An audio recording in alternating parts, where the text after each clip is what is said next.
amperes na fuse mga idol. Ayan mga idol, ngayon dito sa ating horn relay, itong wire na galing sa pin number 30 mga idol, ay ikakabit natin dito ang isang wire na galing sa ating fuse.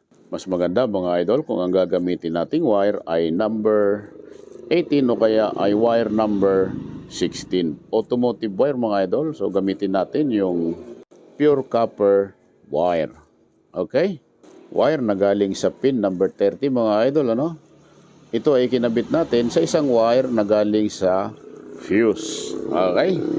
At ang isang wire ng fuse mga idol ay kakabit natin ito sa positive terminal ng battery. Ayan, ang tulin nung dumaan. Ride safe sa iyo idol.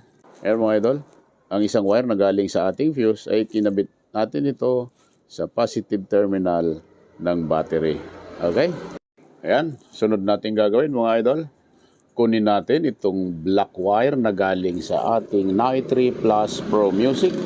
Ang black wire mga idol ay ikakabit natin ito sa ground terminal ng battery. So kailangan muna natin itong dugtungan ng wire mga idol.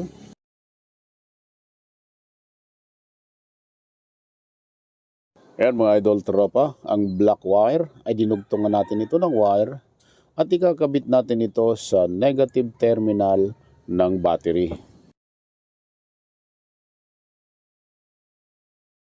Ayan mga idol tropa, black wire ng Nitri Plus Pro Music. Dinugtungan natin ito ng wire at ikinabit natin sa negative terminal ng battery.